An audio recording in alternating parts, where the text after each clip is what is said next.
My parents wanted me to drop out of college to support the big dreams of their lazy golden child when Noah had spent his entire life being the responsible one, the dependable son, the one who never asked for much because he knew it wouldn't be given to him.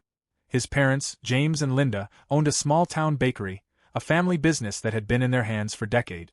It was their pride and joy, something they poured their energy into, ensuring it stayed afloat through every economic downturn.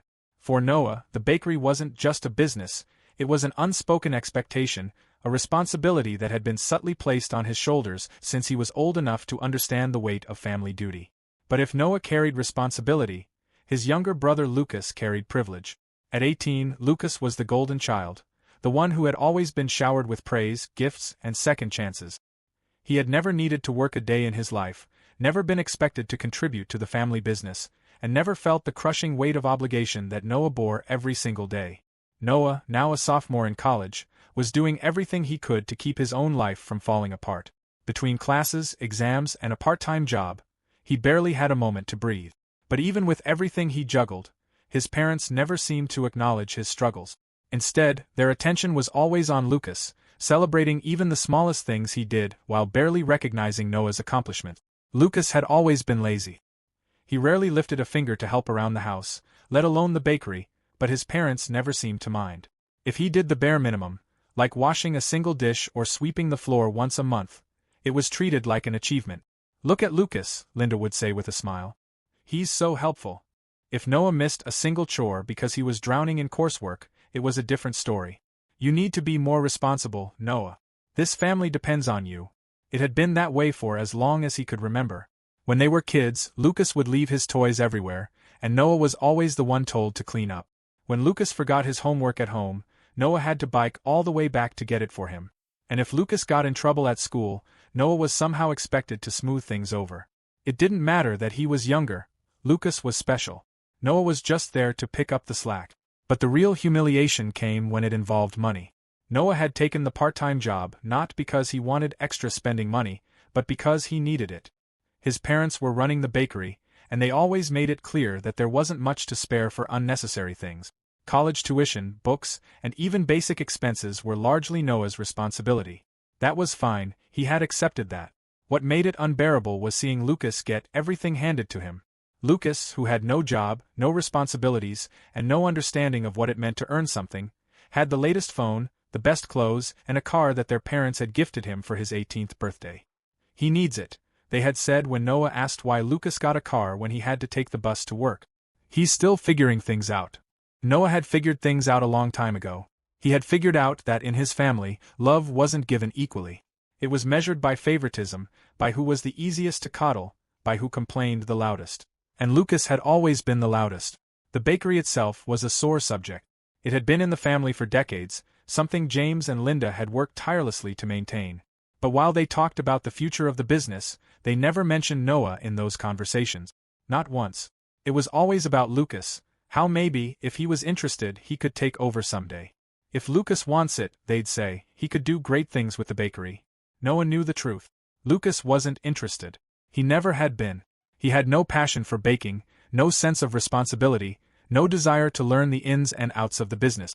But that didn't matter. His parents would hand it to him on a silver platter if he wanted it. And if he didn't, they'd probably just let it fall apart before ever considering Noah. It wasn't just favoritism.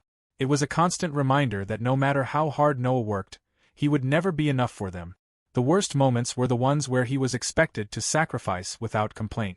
If the bakery was short on workers, Noah was the one called in, even if it meant skipping study sessions or missing out on much-needed rest.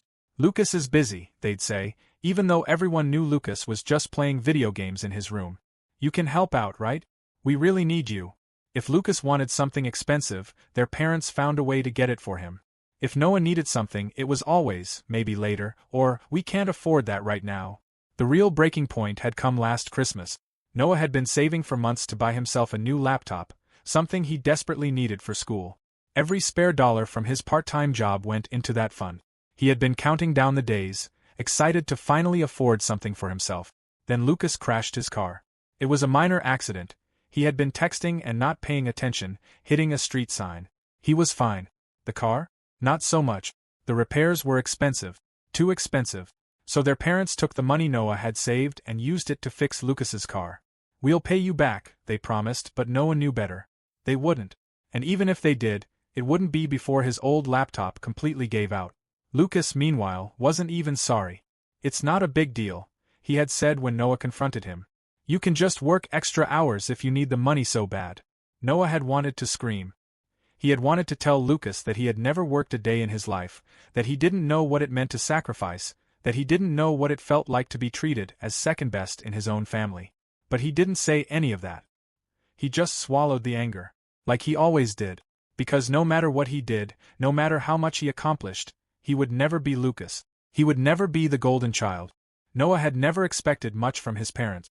He had long since accepted that no matter how hard he worked, how much he sacrificed, or how responsible he was, he would always come second to Lucas.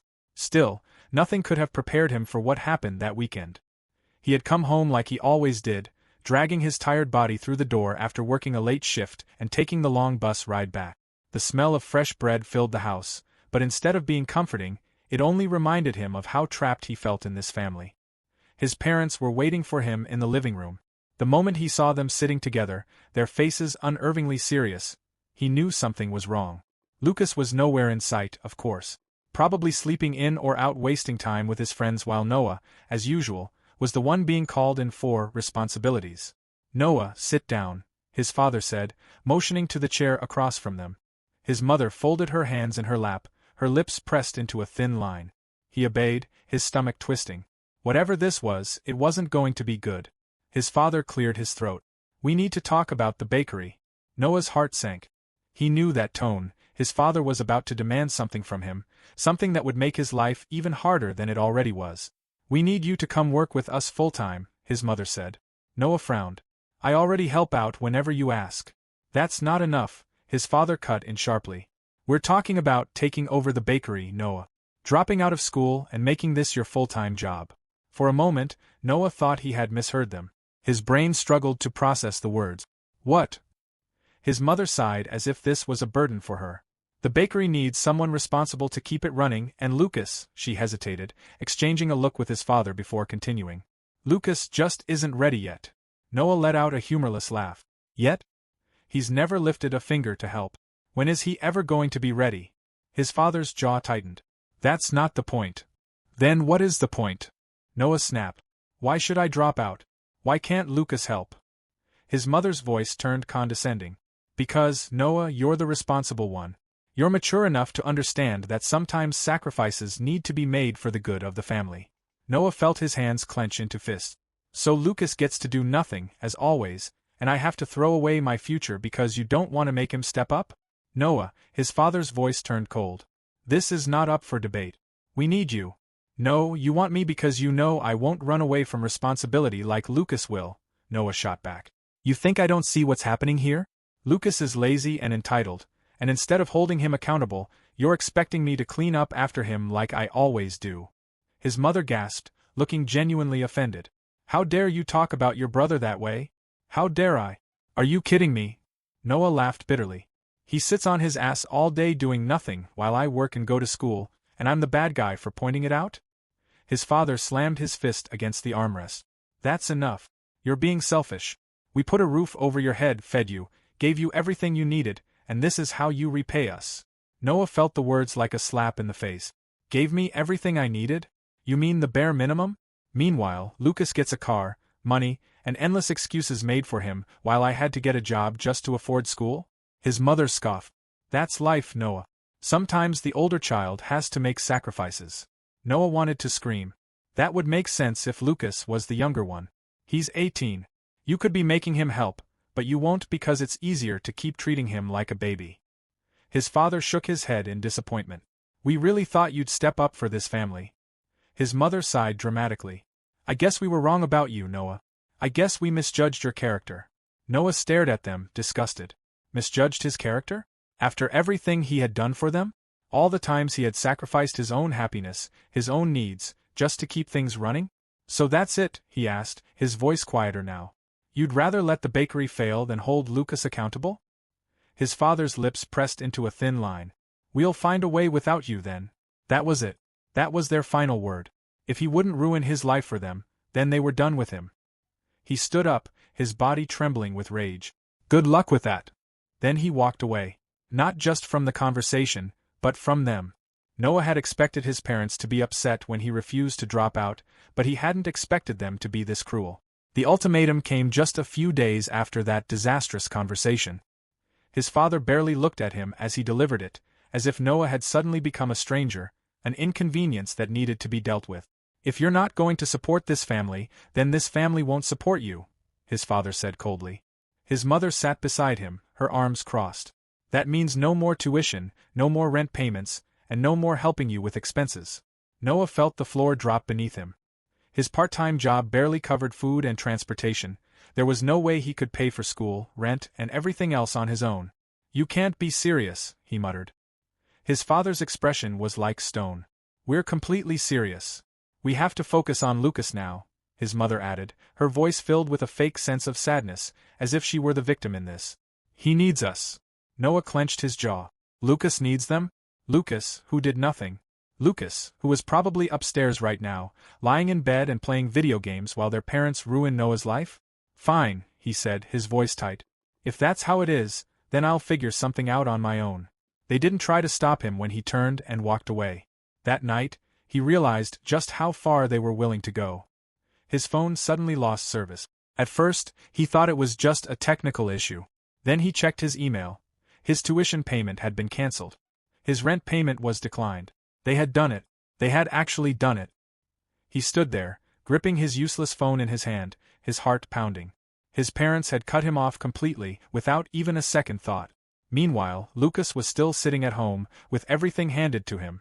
With no other options, he called the one person he knew he could count on, Ethan.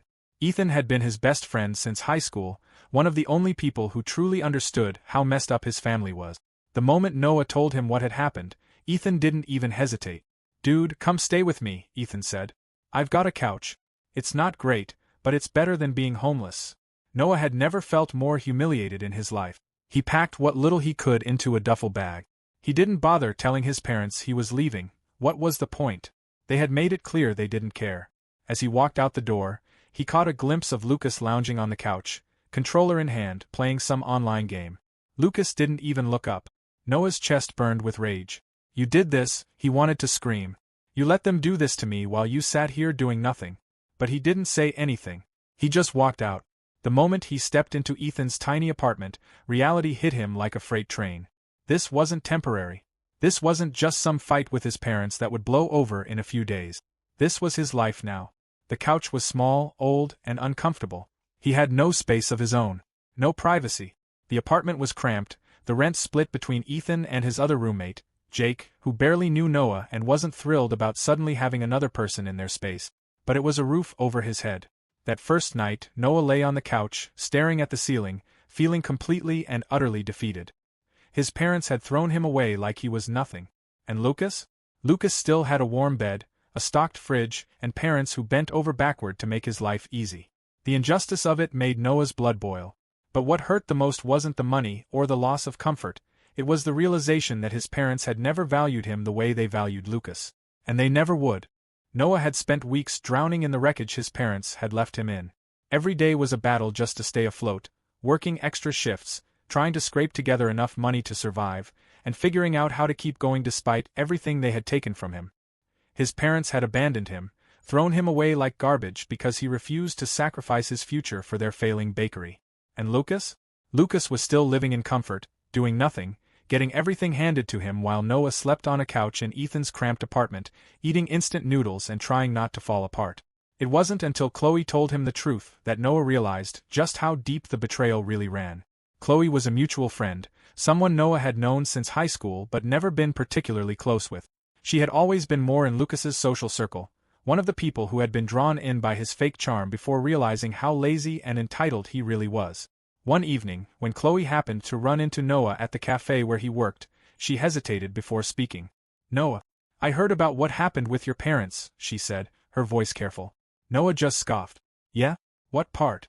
The part where they cut me off, or the part where they're still bending over backward for Lucas?" Chloe bit her lip. "The part where they lied to you." Noah frowned. "What do you mean?"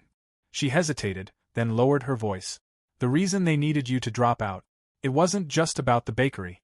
They took out a massive loan. Noah blinked. A loan? For what? Chloe exhaled sharply, clearly uncomfortable. For Lucas. Noah's stomach twisted. What the hell are you talking about? They borrowed a ton of money, she explained. Like, a lot. They used the bakery and their house as collateral.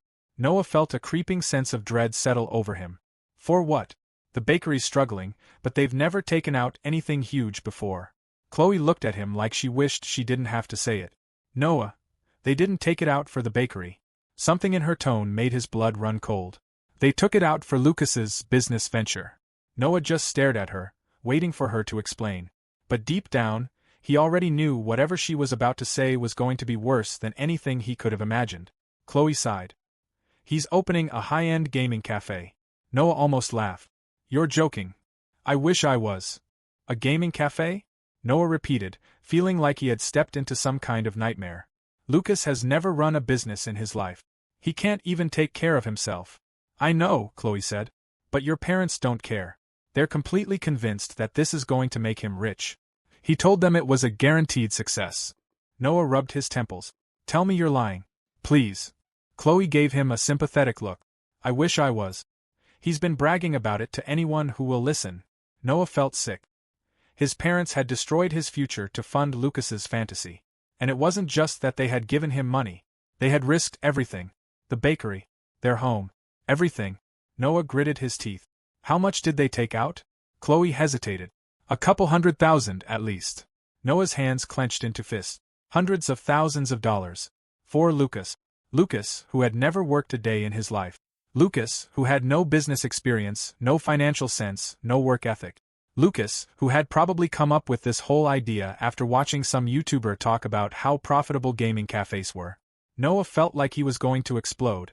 His parents had let him go homeless. They had canceled his tuition, cut off his rent, shut off his phone, because they needed every cent to pour into Lucas's ridiculous dream. And they had the nerve to look Noah in the eye and tell him that he was the selfish one. They really believe in him, Chloe said softly. Noah let out a bitter laugh. No, they don't. They just refuse to see him for who he really is. He could already picture it. His parents sitting at the kitchen table, nodding along as Lucas fed them some half-baked speech about how this would change everything and how he was destined for success. And they had fallen for it. They hadn't just chosen Lucas over Noah. They had bet everything on him. And Noah knew exactly how this story was going to end. Lucas was going to fail. The business would crash before it even got off the ground. And when that happened, his parents would lose everything. Noah had known this would happen. He had known from the moment Chloe told him the truth that it was only a matter of time before everything fell apart. The bakery had been struggling for years, held together only by sheer stubbornness and the fact that it had been a staple in town for decades. His parents had always prided themselves on keeping it running, on preserving their legacy, but now that legacy was slipping through their fingers. And it was all because they had bet everything on Lucas. Lucas, who had never worked for anything in his life. Lucas, who had convinced them that his ridiculous dream of a high-end gaming cafe was worth risking their business and their home. The cafe never even opened. Noah wasn't surprised. Lucas had no plan, no strategy, just a vague idea that he thought sounded cool. He had burned through the loan money without even realizing how expensive everything was. Rent for a prime location. High-end gaming PCs. Expensive furniture. Advertising. Licensing.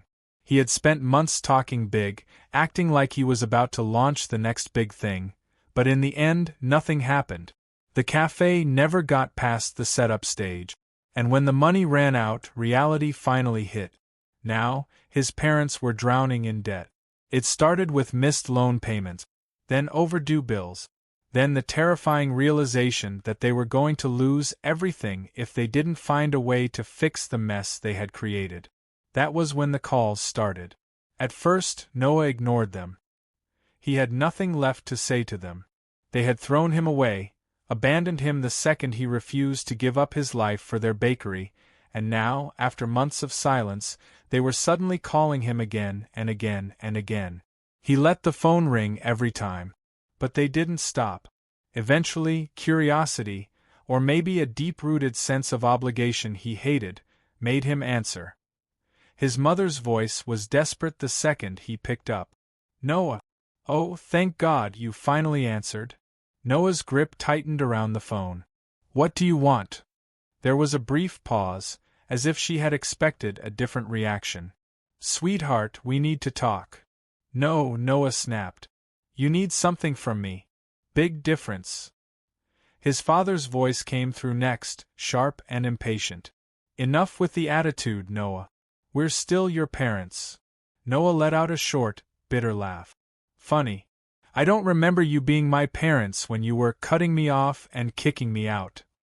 His mother let out a heavy sigh, her voice turning to that fake, guilt-tripping softness she always used when she wanted something. "We were hoping you'd reconsider coming back to help the family."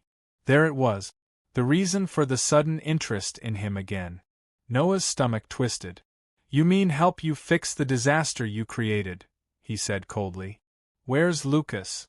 Shouldn't he be handling this? You know, since he's the one you risked everything for." Silence. Then, after a long pause, his mother spoke again. "Lucas is going through a rough time." Noah's grip on the phone tightened. "A rough time? Are you joking?" His father cut in, his voice sharp. "We don't have time for this, Noah. The bakery is failing. We're in serious debt. We need you to come back and help us save it."